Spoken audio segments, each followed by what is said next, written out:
Bismillahirrahmanirrahim. Assalamualaikum warahmatullahi wabarakatuh. Selamat datang pada mata kuliah PPM dengan materi masa kadaluarsa pangan. Untuk topik pembelajaran kita pada hari ini adalah mutu pangan, kadaluarsa pangan, penentuan umur simpan, serta langkah dalam penentuan umur simpan. Yang pertama, mari kita bahas bersama terkait mutu pangan. Mutu bisa kita katakan keseluruhan sifat dari produk yang berhubungan dengan kualitas serta daya terima dari konsumen kita.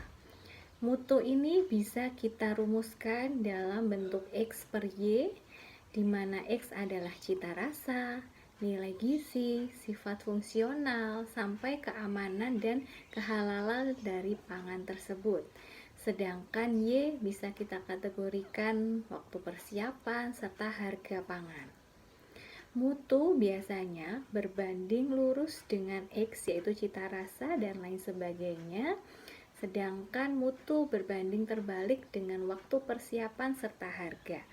Jadi semakin baik atau semakin tinggi mutu, maka biasanya cita rasa, nilai gizi, sifat fungsionalnya pun juga akan baik.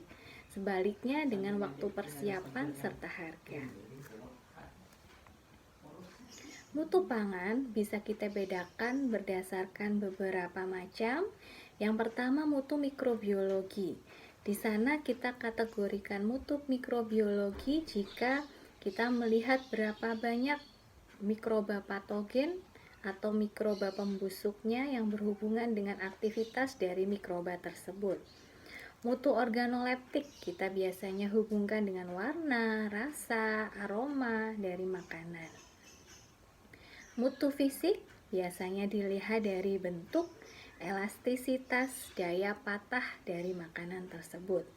Untuk mutu biokimia berhubungan dengan kadar enzim, molekul yang biasanya melingkupi dari pangan tersebut. Mutu gizi yang pasti kita tidak asing lagi bisa meliputi berapa kadar vitamin, mineral, zat gizi makro dan mikro lainnya.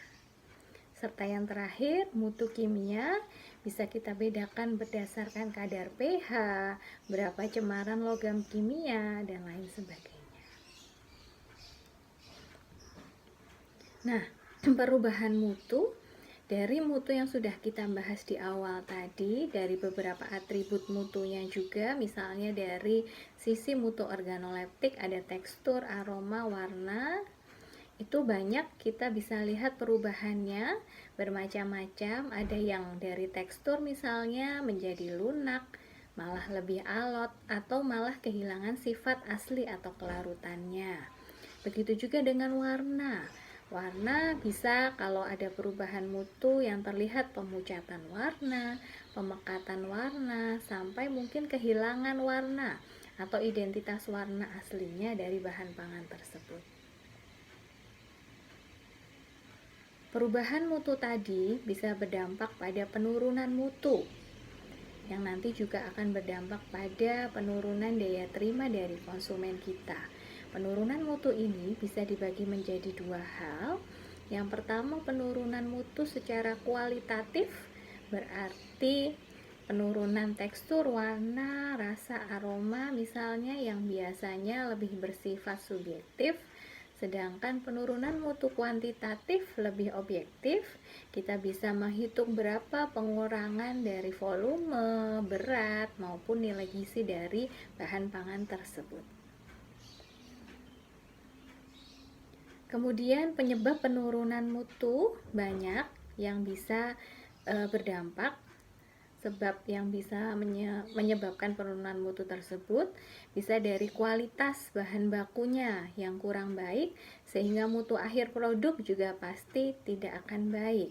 Kondisi selama pengolahan, hygiene sanitasinya, proses pengemasannya yang tidak diatur dengan rapi, yang tidak diperhatikan hygiene sanitasinya, sampai posisi maupun kondisi pendistribusian bahan pangan tersebut dari mulai produsen hingga ke tangan konsumen, Bahkan selama penyimpanan di tangan konsumen pun juga akan mengakibatkan penurunan mutu pada makanan jika tidak dihandle dengan baik. Masuk ke topik pembelajaran yang kedua, yaitu tentang kadaluarsa pangan. Kalau kita membahas tentang kadaluarsa pangan, pasti yang terbayang di benak kita adalah tanggal kadaluarsa. Benar, tanggal kadaluarsa ini adalah tanggal di mana waktu ataupun jangka waktu yang tertera di dalam label pangan tersebut masih menunjukkan daya guna yang bisa diberikan oleh produk sesuai dengan janji dari produsen. Tanggal kadaluarsa ini berhubungan dengan batas akhir dari umur simpan. Pencantuman tanggal kadaluarsa pada produk pangan biasanya dilabelin dengan istilah best before, baik dikonsumsi sebelum dan expired date. Nah, khusus untuk produk-produk dengan masa kadaluarsa pangan yang lebih dari 3 bulan, maka dalam label produk tersebut tidak wajib dituliskan lengkap tanggal, bulan, dan tahun kadaluarsanya, tapi cukup bulan dan tahun dari kadaluarsa. Nah, terlebih lagi, ketika kadaluarsa dipengaruhi oleh proses penyimpanan, maka produsen wajib memberikan label pada bahan pangan itu tentang petunjuk dari penyimpanan bahan pangan. Ada beberapa produk yang tidak wajib tercantum tanggal kadaluarsanya, seperti minuman dengan kadar alkohol lebih dari 10%, cuka, garam, gula, permen, dan lain sebagainya. Kira-kira kenapa? Ya, karena produk-produk tersebut sudah memiliki daya tahan untuk berperan sebagai pengawet sendiri bagi produknya sendiri, sehingga dia tidak perlu dicantumkan tanggal kadaluarsanya. Nah, tanggal kadaluarsa tadi yang wajib dicantumkan dalam label makanan, banyak dasar hukum yang melandasinya, bisa mulai dari Permenkes, undang-undang maupun PP yang berlaku di Indonesia. Siapa saja pihak yang terkait? Pasti mulai dari produsen yang membuat makanan tersebut sampai ke distributor yang menangani proses distribusi makanan sampai juga ke tangan konsumen. Selanjutnya, topik yang ketiga adalah penentuan umur simpan. Seringkali mungkin terbayang di pikiran kita bagaimana cara produsen bisa melabeli kemasan makanannya dengan masa expired date 2 bulan, 3 bulan, bahkan setahun, atau mungkin dalam hitungan hari saja. Maka itulah yang wajib dilakukan oleh produsen dengan beberapa prinsip yang bisa dia terapkan. Pertama, dari studi pustaka. Jadi produsen yang akan memberikan label tanggal kadaluarsa pada kemasan makanannya bisa mencari literatur dulu. Misalnya bahan makanan yang mirip dengan yang kami produksi, yang produsen produksi di pasaran rata-rata dari studi pustaka atau literatur tahan berapa lama. Itu bisa dia jadikan patokan untuk penentuan masa simpan atau umur simpan dari bahan pangan yang sama dengan yang mereka produksi. Kemudian dari distribution turnover-nya, bisa melihat produk sejenis di pasaran yang pastinya mirip dengan produk yang dia produksi, maka itu juga bisa dijadikan acuan. Bisa juga dari distribution abuse test, ya. Dari distribution abuse test ini, produsen bisa trial dan error. Jadi uji coba selama proses distribusi makanannya dari tangan produsen ke tangan konsumen, memakan waktu berapa lama, kemudian sampai tahap mana atau berapa hari makanan tersebut masih aman dikonsumsi. Jadi lewat trial dan error sendiri khusus untuk produknya. Kemudian ada customer complaint ya, bisa dengan trial error juga sampai berapa hari sih sebenarnya ada komplain tentang penurunan mutu pada makanan di tangan konsumen. Yang terakhir bisa dengan metode percepatan atau ASLT. Nanti yang lebih banyak kita bahas di sini adalah metode percepatan yang biasanya umum digunakan pada industri pangan.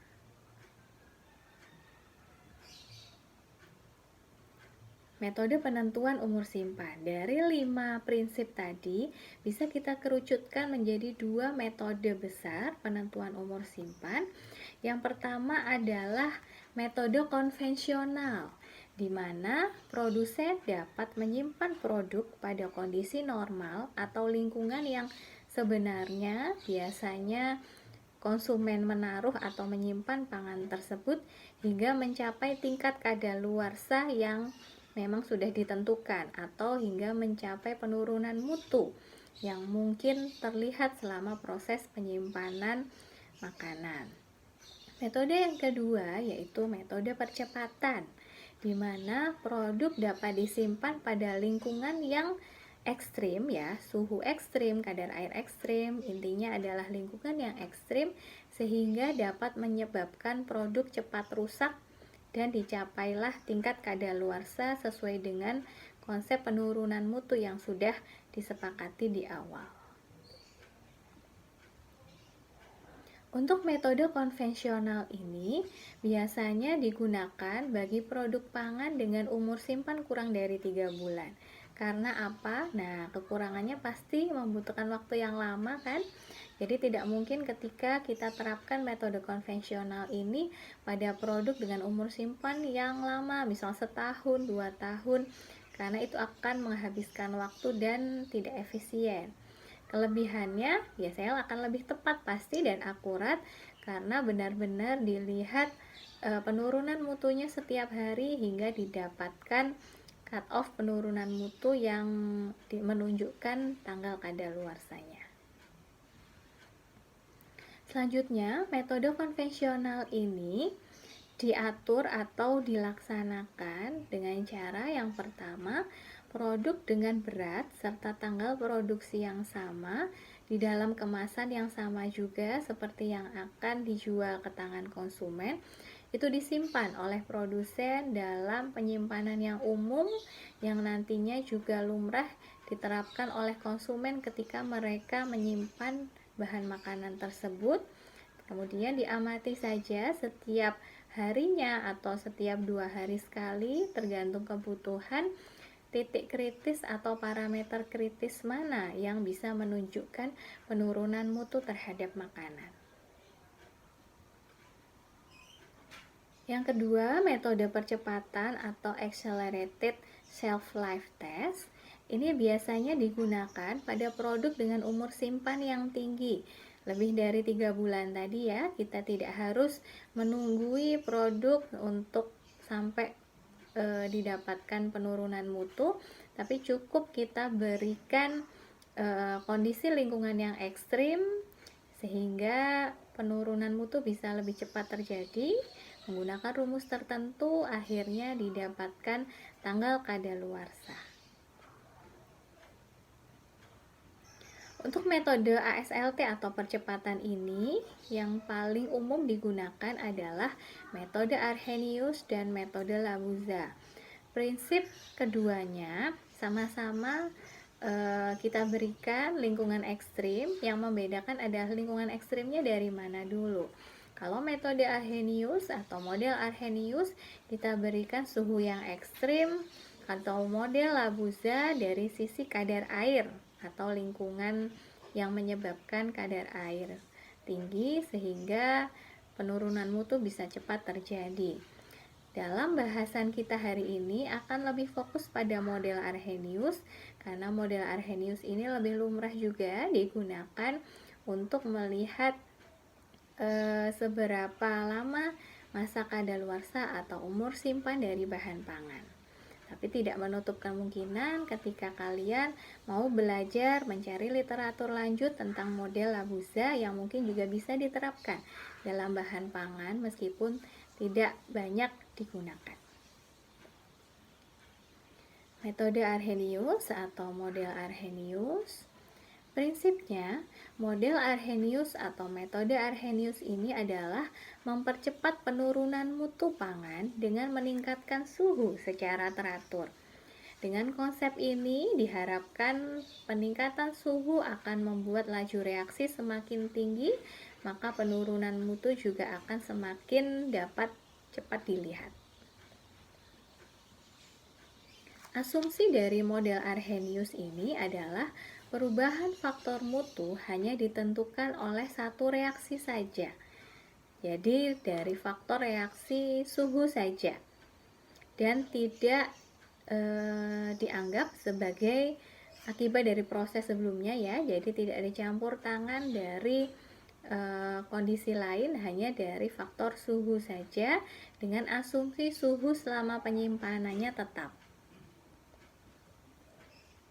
Ini ada beberapa gambaran grafik penurunan mutunya. Jangan khawatir, ada banyak persamaan eksponensial dan lain sebagainya yang bisa kalian lihat dalam slide, tapi nanti akan lebih mudah dalam proses perhitungannya karena kita bisa menggunakan bantuan Microsoft Excel. Kita tinggal membuat formulasinya saja.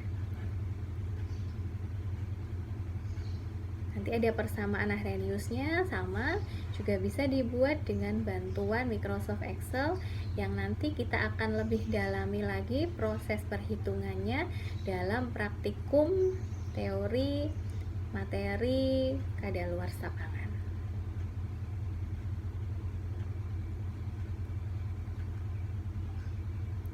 Baik, sekarang kita mulai masuk ke topik langkah-langkah dalam menentukan umur simpan. Secara umum ada 10 langkah dalam menentukan umur simpan. Kita bahas satu persatu. Yang pertama pasti bentuk tim dulu. Ya, jadi bentuk tim dalam menentukan umur simpan. Sebagai produsen biasanya tidak dapat menghandle sendiri untuk semua kegiatan dalam menentukan masa simpan ini, tapi bagilah tugas-tugas yang melingkupi. Pertama, leader pasti pemimpinnya. Yang kedua, PJ sampel, jadi harus ada penanggung jawab terkait sampel makanan yang akan diuji masa simpannya. Kemudian PJ pengujian input dan pengolahan data, biasanya dibedakan orangnya, personnya, antar yang menginput data maupun yang mengolah data, serta PJ untuk membuat hasil akhir dari laporan uji masa kadaluarsa. Yang kedua, berikan identitas sampel. Jadi setiap sampel yang akan diuji berikan identitas atau label dengan lengkap nama, kemudian karakteristik awal produk dan kemasannya. Yang ketiga, hitung jumlah sampel dengan pasti. Penentuan jumlah sampel bisa dengan rumus jumlah hari pengamatan. Jadi mau berapa hari diamati atau setiap berapa hari sekali sampel diamati. Kemudian jumlah suhu pengamatannya, nanti kita bahas di belakang berapa banyak minimal jumlah suhu pengamatan. Kemudian berapa parameter kritis yang diukur. Nah, parameter kritis ini sebagai acuan untuk melihat adanya penurunan mutu selama proses penyimpanan bahan pangan, serta berapa kali ulangan. Bisa duplo, triplo, dan lain sebagainya, tapi kami sarankan untuk 2 kali ulangan minimal pada setiap sampel. Yang keempat, penentuan parameter kritis. Dalam melihat berapa lama umur simpan bahan pangan, kita harus tentukan parameter kritis penurunan mutu seperti apa yang ingin kita lihat ketika menentukan umur simpan. Bisa dirinci dari komposisi yang ada pada produk, identifikasi suhu selama proses distribusi dan penyimpanan, dan yang pasti lihat penurunan mutu yang biasanya sebagai janji kita kepada konsumen. Jadi semisal kita mau membuat atau melihat berapa lama umur simpan dari roti, ya, bahan pangan roti yang ingin kita jual. Nah, yang kita janjikan kepada konsumen, roti itu dari sisi tekstur, kalau masih bermutu baik berarti teksturnya bermutu baik. Kemudian bisa juga dilihat dari tidak adanya jamur atau kapang, tidak adanya pertumbuhan mikrobiologi. Maka kita tetapkan parameter kritis untuk roti yang akan kita uji masa simpannya adalah dari nilai mikrobiologisnya. Begitu juga misal untuk melihat berapa lama masa simpan dari suplemen vitamin C misal yang ingin kita jual kepada konsumen. Nah, janji kita apa kepada konsumen ketika menjual produk suplemen tersebut? Pasti konsumen masih bisa mendapatkan manfaat dari vitamin C yang terkandung pada produk kita. Maka buatlah parameter kritisnya berupa kadar vitamin C yang diamati selama menentukan umur simpan. Nah, penentuan parameter kritis ini yang seperti saya jelaskan di awal, kita harus tahu dulu mutu awalnya, misal roti tadi seperti apa, kemudian mutu akhir yang mana sudah tidak bisa lagi memenuhi janji kita kepada konsumen, maka itu ditetapkan sebagai parameter kritis yang akan dinilai. Yang kelima adalah penentuan metode, ya. Kita bisa tentukan mau metode percepatan atau metode konvensional. Ketika bahan pangan yang ingin kita uji masa simpannya kurang dari 3 bulan supaya dapat hasil yang mendekati nilai sebenarnya, maka boleh kita gunakan metode konvensional. Tapi ketika bahan pangan kita memiliki umur simpan lebih dari 3 bulan, maka boleh kita coba dengan metode percepatan yang umum digunakan, yaitu Arrhenius. Selanjutnya, buat jadwal pengujian secara rinci tiap harinya. Mau diuji tadi parameter kritisnya untuk kadar vitamin C setiap 2 hari sekali atau seminggu sekali, itu harus diterapkan di awal buat jadwal pengujiannya. Yang ketujuh, mulai proses pengujian. Jadi tadi sampel yang sudah kita siapkan dengan diberi label identitas sampel disimpan ke dalam suhu pengujian. Jika kita menggunakan proses pengujian metode Arrhenius, ya, kita coba ambil minimum 3 suhu pengujian di atas suhu normal produk. Jadi misalnya untuk produk roti, tadi umumnya masyarakat atau konsumen kita menyimpan dalam suhu ruang biasa. Kita coba penyimpanan dengan metode Arrheniusnya 3 tingkatan suhu di atas suhu ruang. Semisal mau coba suhu 45 derajat Celcius, 55 derajat Celcius, dan 65 derajat Celcius. Jangan lupa juga tetapkan suhu kontrol, yaitu suhu ruangan tadi juga masuk dipersiapkan sampelnya. Jadi ada minimal 3 suhu pengujian dan juga suhu kontrol yang lumrah diterapkan pada masyarakat atau konsumen ketika menyimpan produk kita. Selanjutnya, prinsip yang harus ditaati juga selama proses pengujian dengan percepatan, gunakan produk sesuai dengan kemasan asli. Ketika produk kita itu dalam kondisi seal tertutup, juga harus disimpan dalam kondisi tertutup. Nah, sampel yang harus kita hitung tadi sesuai rumus di awal, benar-benar kita hitung dengan baik, karena setelah sampel itu diuji tidak bisa lagi dimasukkan ke dalam suhu penyimpanan yang sudah diatur tadi. Jadi setiap sampel yang akan diuji langsung dibuang, tidak boleh dimasukkan kembali ke dalam suhu penyimpanan untuk pengamatan hari selanjutnya. Ini misalnya gambaran oven untuk menyimpan bahan makanan. atur suhunya sesuai dengan suhu yang dibutuhkan. Misalnya di sini 35 derajat Celcius, 45 derajat, dan 55 derajat Celcius. Ini bilik organoleptik, misalnya parameter kritis yang ditentukan untuk melihat penurunan mutu pada bahan pangan itu bisa dilihat mutu organoleptiknya, maka siapkan bilik organoleptik, siapkan panelisnya.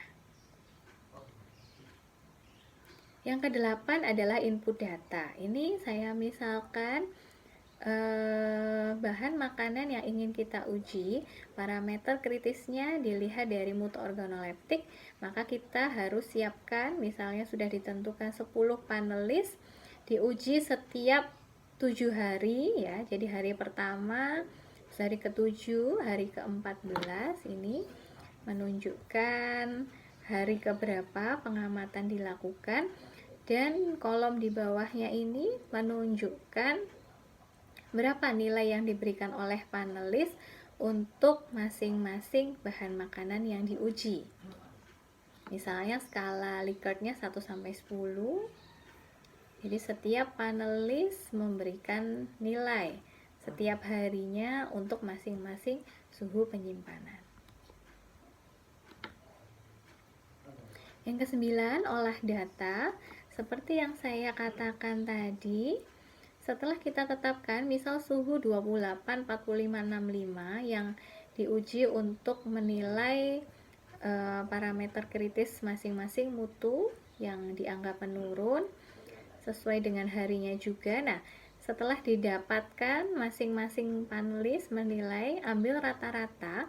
Misal untuk suhu 28 derajat Celcius di hari ke-0, rata-rata nilai dari panelis 8,83. Masukkan ke dalam rumus Excel, buat rumus len rataan. Ya, len rataannya berapa? Tetapkan slope dan juga korelasinya. Untuk orde 0 dan orde 1 akan lebih saya detailkan di belakang. Ya, plotkan ke orde 0 dan orde 1. Dari persamaan tadi yang mungkin kalian masih ingat, rumus persamaan di depan, sebenarnya cukup kita masukkan rumus tersebut ke dalam Excel. Nanti Excel yang akan membantu perhitungan kita.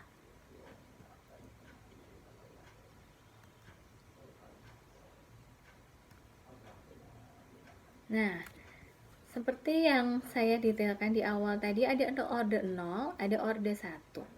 Beda dari nilai yang dihasilkan atau output angka masa kadaluarsa yang dihasilkan oleh orde 0 dan orde 1. Orde 0 itu biasanya memiliki nilai yang lebih rendah daripada orde 1.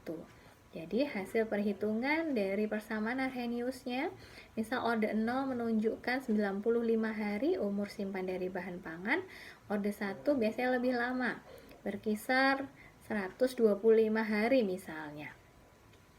Untuk produsen nanti bisa memilih, dia mau mencantumkan masa kadaluarsa atau umur simpan dari bahan pangan itu merujuk pada 95 hari tadi atau orde 0 maupun 125 hari misalnya untuk orde 1.